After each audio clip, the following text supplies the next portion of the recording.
ನಮಸ್ಕಾರ. ಮಂಡಲ ಆರ್ಟ್ಸ್ ಅನ್ನುವಂಥದ್ದು ಕಲೆಯ ಒಂದು ವಿಶಿಷ್ಟವಾದಂಥ ಪ್ರಕಾರ. ಈ ಒಂದು ವಿಶಿಷ್ಟವಾದ ಕಲಾ ಪ್ರಕಾರಕ್ಕೆ ಗೀತಾ ಭಟ್ ಅವರು ಹವ್ಯಾಸಿ ಕಲಾವಿದೆಯಾಗಿ ತಮ್ಮನ್ನು ತಾವು ತೊಡಗಿಸ್ಕೊಳ್ತಾರೆ. ಅದಾದ ನಂತರ ತಮ್ಮ ಈ ಅದರ ಒಟ್ಟಿಗಿನ ಜರ್ನಿ ಮಂಡಲ ಆರ್ಟ್ಸ್ ಅನ್ನುವಂಥ ಈ ಒಂದು ವಿಶೇಷವಾದಂಥ ಕಲೆಯನ್ನು ಭಾರತ ಮಾತ್ರವಲ್ಲ, ಪ್ರಪಂಚದಾದ್ಯಂತ ಅನೇಕ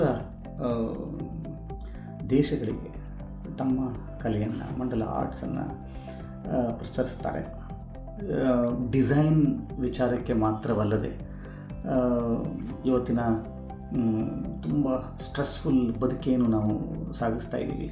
ಸೊ ಇವತ್ತು ಈ ಥರದ ಕಲೆಯ ಪ್ರಕಾರಗಳು ಎಷ್ಟು ಅಗತ್ಯ ಮತ್ತು ಅನಿವಾರ್ಯ ಅಂತ ಅನ್ನುವಂಥದ್ದು ನಮಗೆ ಇತ್ತೀಚಿನ ದಿವಸಗಳಲ್ಲಿ ಕಂಡುಬಂದಂಥದ್ದು.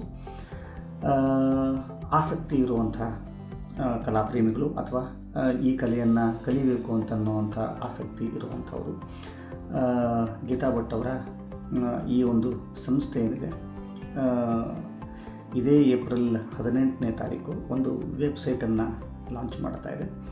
ಆ ವೆಬ್ಸೈಟಿಗೆ ತಾವು ಲಾಗಿನ್ ಮಾಡಿ ಅಥವಾ ಈ ಕೆಳಗಡೆ ಕೊಟ್ಟಿರುವಂಥ ಫೋನ್ ನಂಬರ್ಸ್ಗೂ ಕೂಡ ನೀವು ಫೋನ್ ಮಾಡಿಕೊಂಡು ಈ ಕಲೆಯನ್ನು ಕಲಿಬೇಕು ಅಂತನ್ನುವಂಥ ಇಚ್ಛೆ ಇರುವಂಥ ಎಲ್ಲ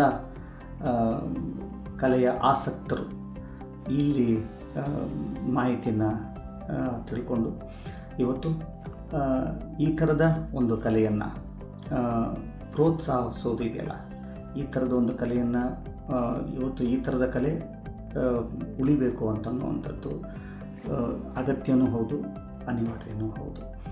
ಈ ನಿಟ್ಟಿನಲ್ಲಿ ಬನ್ನಿ ಎಲ್ಲರೂ ಕೈ ಜೋಡಿಸೋಣ ಮತ್ತು ಈ ಥರದ ಒಂದು ತಗೊಳ್ತಾ ಇರುವಂಥ ಹೆಜ್ಜೆ ತುಂಬ ಯಶಸ್ವಿ ಹೆಜ್ಜೆಯಾಗಿ ಪರಿವರ್ತನೆ ಆಗಲಿ. ಈ ಥರ ಅವರಿಂದ ಸಾಕಷ್ಟು ದೊಡ್ಡ ದೊಡ್ಡ ಕೆಲಸಗಳಾಗಲಿ ಅಂತನ್ನುವಂಥದ್ದು ನನ್ನ ಆಶಯ. ಮತ್ತೊಮ್ಮೆ ಒಳ್ಳೆಯದಾಗಲಿ. All the best.